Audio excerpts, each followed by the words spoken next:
नमस्ते नमस्कार, स्वागत करते हैं IAS PCS वॉरियर्स चैनल पे और फिर एक नए वीडियो के साथ आपसे मुखातिब हो रहे हैं।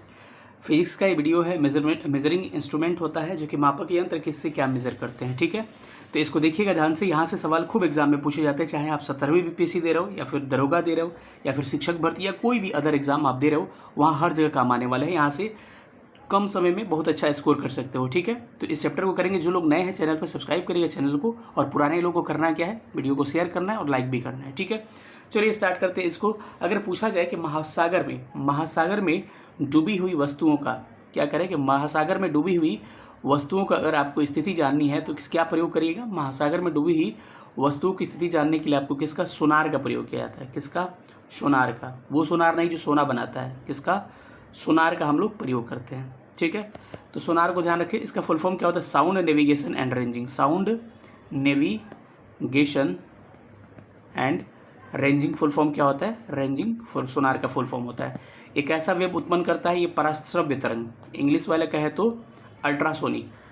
अल्ट्रासोनिक क्या होता है, जो 20,000 हर्ट्ज से ज़्यादा होती है ध्वनि साउंड, उसको अल्ट्रासोनिक कहते हैं। इसका प्रयोग करता है। चमगादड़ भी इसी का प्रयोग करके शिकार को पकड़ता है।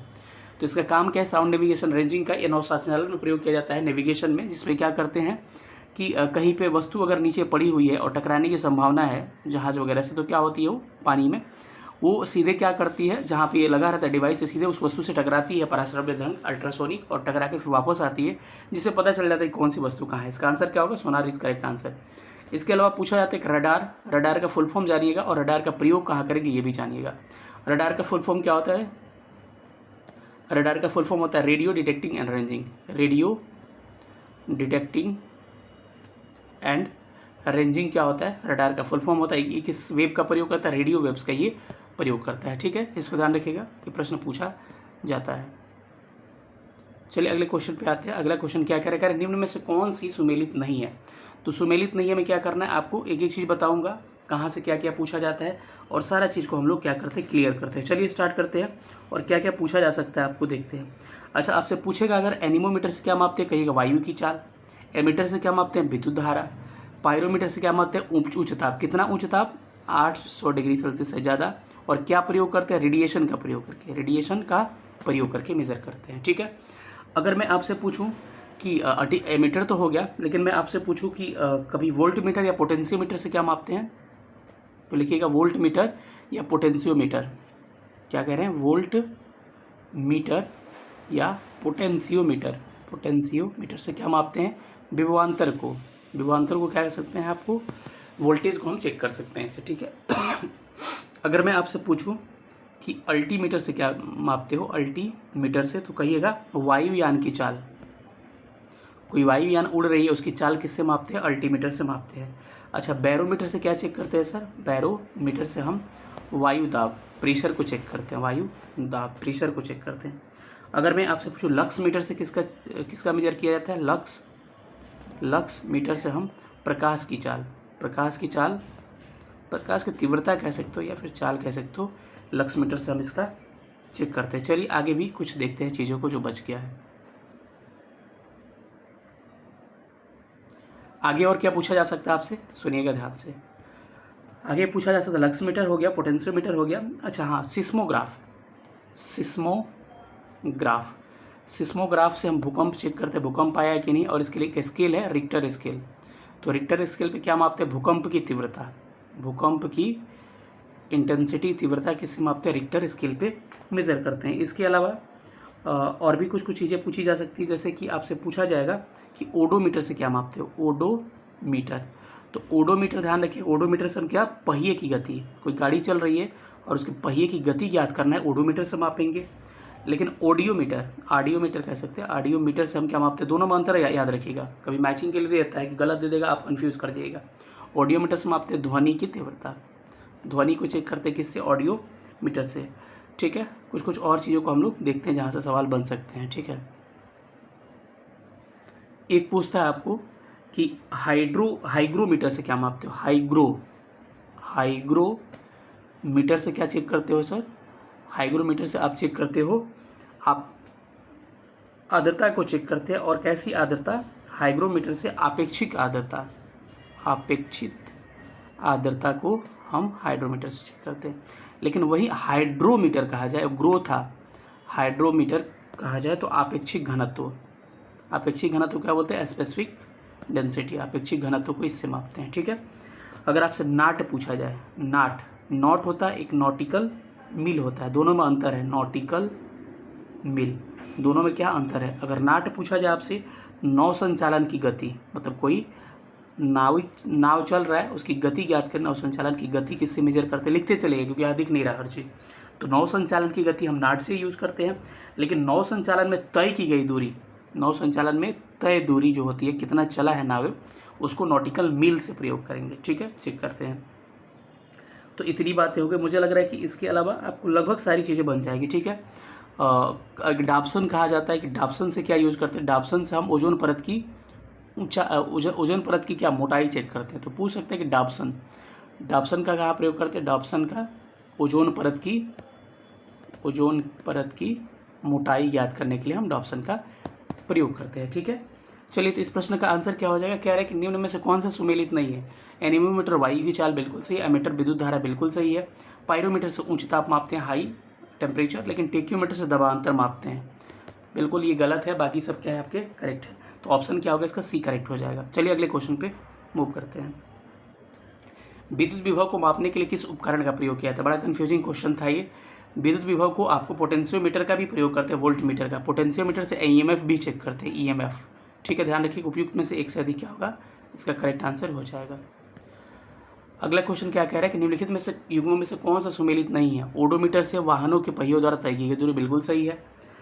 अगर आगे आते हैं तो आगे कह रहा है आपको कि ओंडोमीटर से विद्युत चुंबकीय तरंगों की आवृत्ति, इसको भी लिख लीजिएगा, मैंने नहीं लिखा है। ओंडोमीटर से विद्युत चुंबकीय तरंगों की आवृत्ति को मापते हैं, ऑडियोमीटर से तीव्रता मापते हैं, तीव्रता मापक युक्त है, और एमीटर से विद्युत शक्ति, बिल्कुल शक्ति नहीं, एमीटर से विद्युत धारा मापते हैं, इलेक्ट्रिसिटी विद्युत धारा जो होते हैं एमीटर से मापते हैं। तो क्या होगा, डी वाला इनकरेक्ट हो जाएगा। दूध के घनत्व को या फिर शुद्धता को किससे मापते हैं, इलेक्ट्रोमीटर से, बिल्कुल सही है। अगर पूछा जाए हाइड्रोमीटर से आपेक्षिक घनत्व मापते हैं, हाइड्रोमीटर से, और हाइग्रोमीटर से आपेक्षिक आर्द्रता मापते हैं। ठीक है। बैरोमीटर से प्रेशर, दाब मापते हैं। इन सब बातों को आपको ध्यान रखना है। हाँ, ये भी बड़ा इंपॉर्टेंट, यहाँ से सवाल बनते हैं, इसका फुल फॉर्म भी पूछा जा सकता है आपसे, कि पूछ रहा है आपसे कि ईईजी जो होता है, ईईजी से क्या चेक करते हैं हम लोग। सबसे पहले ईईजी का फुल फॉर्म जानिएगा, ईईजी का फुल फॉर्म जानिएगा। ईईजी का फुल फॉर्म एक्चुअली होता क्या है, ईईजी इलेक्ट्रोइंसेफिलोग्राम, इलेक्ट्रोइंसेफिलियोग्राम क्या होता है, इसका फुल फॉर्म होता है, इससे हम ब्रेन मैपिंग करते हैं। अगर किसी ब्रेन में प्रॉब्लम है तो हम क्या ईईजी चेक करेंगे। अगर ईसीजी की बात करें, इसका फुल फॉर्म क्या होता है, ईसीजी का इलेक्ट्रोकार्डियोग्राम क्या होता है, इसका फुल फॉर्म होता है, और ये किससे, हमारे हार्ट से रिलेटेड है, हृदय से रिलेटेड है। तो दोनों को ध्यान रखिएगा, पूछा जा सकता है। पेनक्रियाज क्या है, हमारी सबसे बड़ी क्या है, पेनक्रियाज जो है क्या आपको दूसरी सबसे बड़ी शरीर की क्या है, ग्रंथि है, इसको भी ध्यान रखिएगा। चलिए, इसको मैच करना है, इसमें मैच करके बताइए इसका आंसर क्या करेक्ट होने वाला है। इसको थोड़ा सा छोटा कर लीजिए। तो मैचिंग में आते हैं तो क्या होगा यहाँ पे, चलिए मैच करते हैं। स्टेथोस्कोप से क्या मापते हैं, वही जो डॉक्टर नहीं लाया कि आपका हार्ट चेक करता है, हृदय की गति को सुनने के लिए, यानी कि ए का क्या होगा, 3, एक ही ऑप्शन में है, डी वाला हो जाएगा। स्फिग्नोमैनोमीटर से क्या मापते हैं, ये भी छूट गया था, रक्तचाप। ब्लड प्रेशर किससे मापते हैं, इसको भी लिख लीजिएगा, ब्लड प्रेशर हम मापते हैं स्फिग्नोमैनोमीटर से। कैरेटोमीटर से क्या मापते हैं हम, कैरेटोमीटर से सोने की शुद्धता, और लक्स मीटर से प्रकाश की तीव्रता मापते हैं। यानी कि इस प्रश्न का करेक्ट आंसर क्या होगा, ऑप्शन डी करेक्ट होने वाला है। रडार उपयोग आता है कहाँ पर भाई, रडार प्रयोग होता है रेडियो तरंगों द्वारा वस्तु की स्थिति ज्ञात करने में ये प्रयोग आता है। ठीक है, चलिए आगे आते हैं। कौन सा सुमेलित नहीं है, इसमें मैच करिए कौन सा सुमेलित नहीं है। आते हैं, सेल्सियस पैमाने पर ताप मापते हैं, बिल्कुल सही है। किलोवाट आवर में विद्युत, आरएच फैक्टर रक्त से संबंधित है। रिक्टर पैमाने पर आर्द्रता नहीं होगा सर, रिक्टर पैमाने पर भूकंप चेक करते हैं। ठीक है, तो डी क्या होगा, इनकरेक्ट हो जाएगा। चलिए अगले क्वेश्चन पे आते हैं, फिर सुमेलित करना है आपको। क्या कह रहा है कि भूकंप किससे मापते हैं, चलिए भूकंप चेक करते हैं हम किससे, सिस्मोग्राफ से। ए का 2 दो ऑप्शन में है। ऊंचाई किससे, एल्टीमीटर से। बी का 3 दो ऑप्शन में। विद्युत धारा एमीटर से। सी का 1 हो जाएगा, और डी का प्रतिरोध क्या हो जाएगा, ओम हो जाएगा। डी का 4, यानी कि ऑप्शन क्या होने वाला है, इसका ऑप्शन ए करेक्ट होने वाला है। ठीक है, चलिए अब अगले क्वेश्चन पे चलते हैं। अगला क्वेश्चन क्या कह रहा है,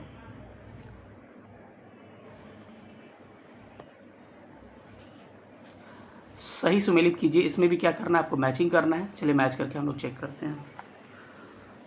इसमें कह रहा है कि फैदोमीटर से क्या मापते हैं, समुद्र की गहराई। फैदोमीटर से समुद्री गहराई ए का क्या हो जाएगा, ए का 4 हो जाएगा।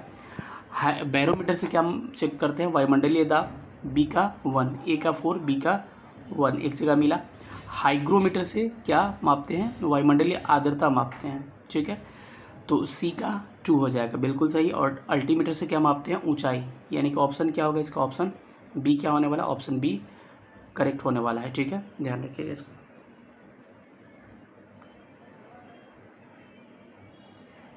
चलिए अगले क्वेश्चन पे चलते हैं। झूठ का पता लगाने के लिए किसका प्रयोग किया जाता है। बड़ा अच्छा क्वेश्चन है, यहाँ से ऐसे प्रश्न बनते हैं कि झूठ का पता लगाने के लिए कौन कौन सा टेस्ट का हम प्रयोग करते हैं। तो ध्यान रखिएगा 2 टेस्ट है झूठ का पता लगाने। पहले को कहते हैं आपको नार्को टेस्ट, देखते होगे रेप वगैरह का केस आता है उसमें नार्को टेस्ट किया जाता है। और दूसरा क्या होता है आपका पॉलीग्राफ टेस्ट। दोनों को समझ लेते हैं कि नार्को टेस्ट पॉलीग्राफ टेस्ट होता क्या है। नार्को टेस्ट में एक्चुअली क्या होता है, नार्को टेस्ट में एक दवा दी जाती है आपको जिसका नाम क्या है, सोडियम पेंटोथॉल। सोडियम पेंटोथॉल एक दवा दी जाती है जिसके कारण आदमी क्या होता है, अर्धमूर्छित अवस्था में चला जाता है और सच बोल पाता है, झूठ बोलने की क्षमता उसकी खत्म हो जाती है। तो इसको कौन सा टेस्ट बोलेंगे, इसको नार्को टेस्ट कहा जाता है और सच उगल देता है आदमी। दूसरा क्या होता है, दूसरा आपको होता है पॉलीग्राफ टेस्ट। पॉलीग्राफ टेस्ट में क्या होता है, सामने एक मशीन लगी होती है और मशीन में आपकी सारी शरीर की गतिविधियां देखी जाती है और उसमें आपसे सवाल पूछा जाता है और आपके मशीन लगा होता है एक शरीर में भी और अटैच होता है एक स्क्रीन के साथ। आपसे कुछ भी पूछा जाएगा, आप कितने भी बड़े चोर क्यों ना हो ये झूठ बोलने वाले, आप अगर पूछा जाएगा तो आपका ब्लड प्रेशर, श्वसन दर, रिस्पिरेशन हर चीज़ चेंज होने लगेगा। तो वो स्क्रीन पर दिखाई देने लगेगा, सामान्य से अलग होने लगेगा, तो पकड़ में आप आ जाओगे, ठीक है। तो इसका आंसर क्या हो जाएगा, इसका आंसर हो जाएगा आपका क्या कि पॉलीग्राफ टेस्ट। अगर रहता नार्को टेस्ट तो भी क्या होता है, इसका आंसर सही होता है, ठीक है। तो प्रश्न लगभग इसके यही तक रहते हैं। चलिए सेशन कैसा लगा सब लोग बताइएगा, फिर मिलेंगे किसी अगले वीडियो में, तब तक अपना ख्याल रखिएगा। सेशन देखने के लिए sir thank you so much. और जो लोग भी नए हैं अधिक से अधिक चैनल को सब्सक्राइब करिएगा, अधिक से अधिक लोगों को शेयर करिएगा, वीडियो को लाइक भी करिएगा। थैंक यू सेशन देखने के लिए, थैंक यू सो मच, जय हिंद।